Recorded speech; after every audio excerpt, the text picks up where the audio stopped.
¿Cómo están? Dios les bendiga. Vamos a iniciar con nuestra segunda semana de nuestra materia de Hechos de los Apóstoles. Estamos en la semana número 2, en la cual vamos a estar viendo la lección número 4, número 5 y número 6. Vamos a estar hablando acerca de los primeros pasos de la iglesia primitiva, de la cual ampliamente nos habla en el libro de los Hechos. Y vamos a estar hablando acerca de la conexión de Marcos capítulo 16, verso 14 al 18, de Mateo capítulo 10, versículo 1, y de Juan capítulo 14, verso 12. La relación de estos versos con el libro de los Hechos, la unión de estos versos con el libro de los Hechos. En el Marcos nos habla acerca de la gran comisión, los primeros señales y milagros que iba a hacer la iglesia primitiva, y también vemos la autoridad que Dios le da a los discípulos para hacer estas obras que se muestran en la gran comisión, que podemos decir que esos fueron los primeros pasos de la iglesia primitiva. Cuando hablamos de los primeros pasos de la iglesia primitiva, estamos hablando de los primeros milagros y de los primeros apóstoles que muestran estos milagros. En este caso, estamos hablando de Pedro y de Juan como los que menciona la Biblia en el libro de los Hechos, que suben a orar al templo, y cerca de la puerta de la Hermosa estaba un paralítico por el cual ellos oran, y este hombre recibe su sanidad. Entonces vamos a ver cómo subían juntos a orar en la hora que lo deberían hacer, ¿no? 3 veces al día, a las 9 de la mañana, a las 3 de la tarde, entre 6 o 7 de la noche aproximadamente, eran los horarios establecidos para la oración, y en uno de estos horarios pues suben Pedro y Juan a orar en la hora novena, que es más o menos las 3 de la tarde. Y en esta hora, pues ellos ven a este hombre y le ministran, y él recibe la sanidad. Entonces, el hombre cojo era el afectado por esta discapacidad en su cuerpo, pero él recibe el milagro. El hombre es restaurado, más que en su cuerpo, es restaurado es en su vida, en su espíritu. Pero también vamos a ver la respuesta del pueblo, ¿no? Cómo es que el pueblo reacciona a estas cosas, y cómo es que Pedro presenta su mensaje de quién es Jesús, de cómo rechazaron a Jesús, por qué el rechazo fue fatal hacia Jesús. Y vamos a ver también lo que Pedro nos enfatiza en cuanto a esta situación. Entonces, de ahí en adelante vamos a ver que Pedro y Juan fueron puestos en la cárcel, y vamos a hablar de los involucrados en el encarcelamiento. Vamos a hablar de los sacerdotes, de los jefes de la guardia del templo, de los saduceos, que también estaban muy en contra de estas cosas, las razones por las cuales fueron arrestados, y vamos a ver que finalmente no pudieron condenar esta acción. ¿Por qué? Porque vemos que la iglesia se pone a orar, y ahí vemos el resultado de la oración. La oración es la que abre las bendiciones, o perdón, las puertas para recibir las bendiciones.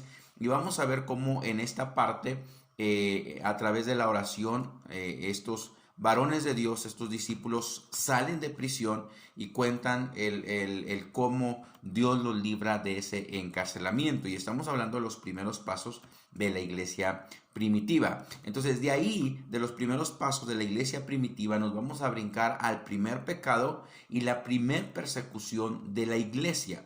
Recordemos que cuando Jesús habla de la expansión de la iglesia o de la expansión del evangelio, él no les menciona cómo sería eso, sino que nosotros vemos que a través de la historia, que a través de la persecución de la iglesia, es que se expande el evangelio y la iglesia crece de una manera extraordinaria. Entonces vamos a ver cómo en el capítulo 5, vamos en el capítulo 5 del libro de los Hechos, cómo hay un rápido juicio del verso 1 al verso 10, y es el primer pecado de la iglesia primitiva. ¿Cuál fue el primer pecado de la iglesia primitiva? Estamos hablando de la historia de Ananías y Zafira en el capítulo número 5, y esto nos permite saber que a pesar de la explosión del crecimiento de la iglesia primitiva, hubo momentos de debilidad e incluso de pecados que fueron serios o graves, y creo que en este caso de ellos, de Ananías y Zafira, sus muertes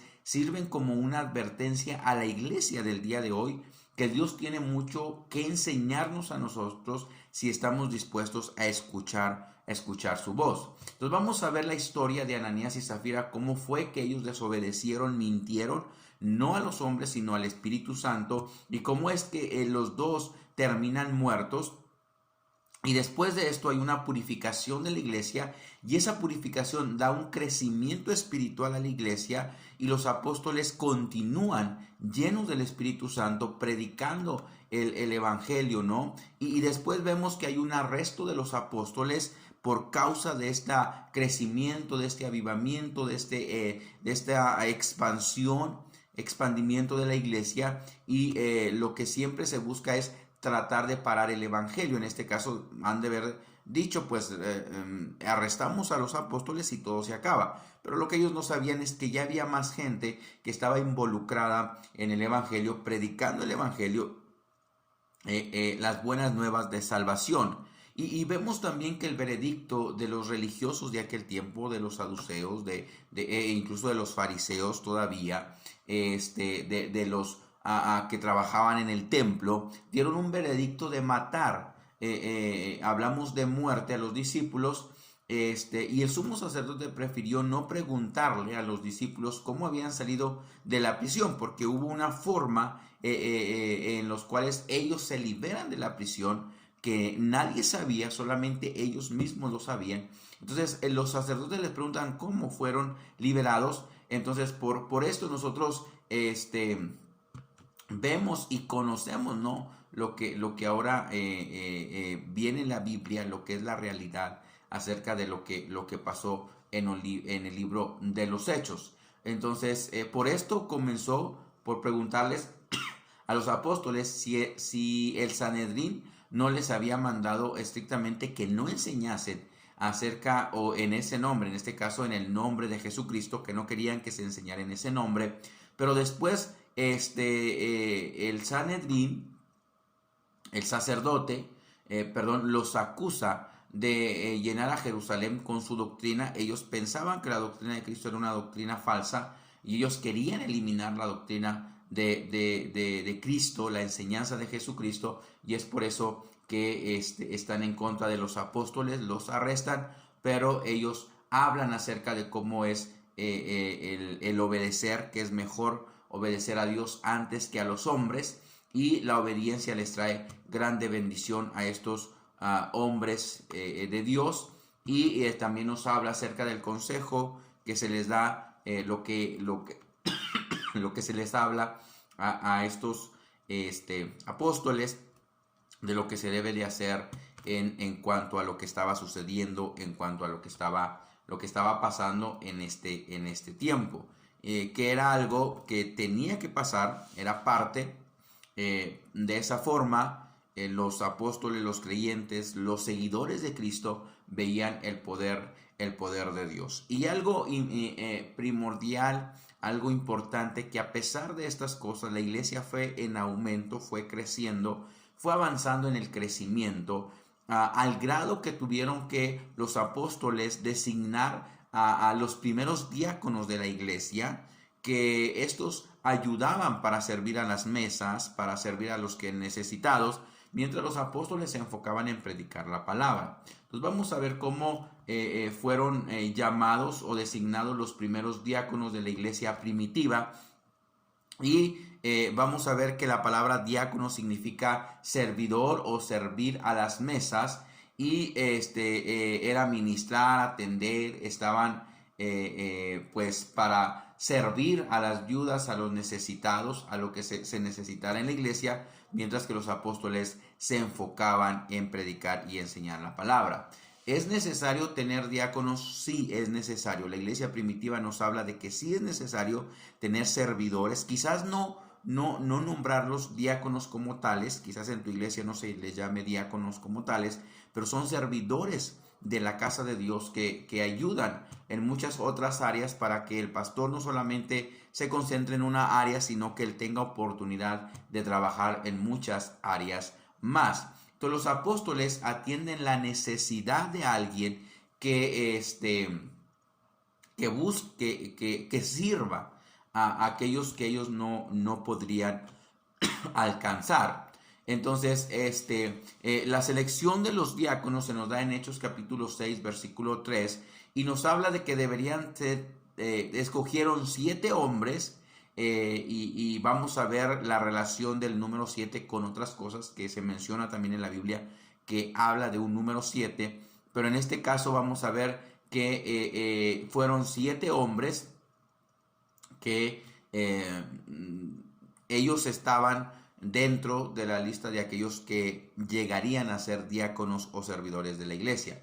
Tienen algunas características, ¿no? De buen testimonio, deberían de ser de buen testimonio, llenos del Espíritu Santo, llenos de sabiduría, y cada uno de estos los vamos a estudiar particularmente cada característica. Deberían tener esto para encargarles la responsabilidad, las tareas asignadas, las tareas del ministerio, las tareas de la iglesia que ellos deberían de llevar a cabo. Entonces, vamos a ver también el trabajo de los apóstoles, que ellos se dedicarían a la oración y al ministerio de la palabra, que ellos deberían ser personas designadas para servir. Y también nos muestran los nombres de los 7 diáconos, que fue Esteban, Felipe, que fueron los 2 únicos que se mencionan más adelante en el libro de los Hechos. Los demás ya no se mencionan, solamente en esta ocasión Prócoro, Nicanor, Timón, Pármenas y Nicolás. Estos fueron los candidatos y los que los discípulos, los apóstoles separaron para la obra o el ministerio del diaconado, que era servir a la iglesia. Entonces vamos a ver que Esteban fue el diácono modelo o el diácono más mencionado, porque fue el primer mártir de la iglesia primitiva, y su nombre, el nombre de Esteban, significa la corona del vencedor. Entonces todos estos 7 tenían nombres griegos, pero la mayoría de los judíos de la diáspora o de aquel tiempo poseían nombres en hebreos y otros en griego. Entonces cada uno de esos nombres tenían un significado, que tenían algo que ver con lo que estaba sucediendo en su vida en esos momentos. Entonces ya recordemos que este hombre, Esteban, fue el primer mártir, y murió dando gloria a nuestro Señor Jesucristo. Entonces eso lo que estamos viendo, lo que ya hemos escuchado, son las primeras cosas que suceden dentro de la iglesia primitiva, y que esas cosas nos sirven ahora para nosotros guiarnos a través de lo que es la sana doctrina y del ejemplo de la iglesia primitiva que nos muestra el libro de los Hechos. Entonces eso es lo que vamos a ver, es lo que engloba nuestro material de esta semana, la semana número 2 de nuestras clases de Hechos de los Apóstoles, y que nos ayuda para comprender un poco más cada clase y cada una de la información que ahí se nos muestra. Entonces esto sería todo de nuestro resumen el día de hoy, y espero sirva y les ayude para poder entender un poco más las clases, un poco más el material que ya está en la plataforma, y que así ustedes tengan un mayor conocimiento de lo que es cada una de las clases y cada contenido de cada una de las clases. Dios te bendiga, Dios te guarde, y nos vemos la próxima semana en nuestras siguientes 3 clases, las clases que siguen para la próxima semana. Dios te bendiga, que estés muy bien.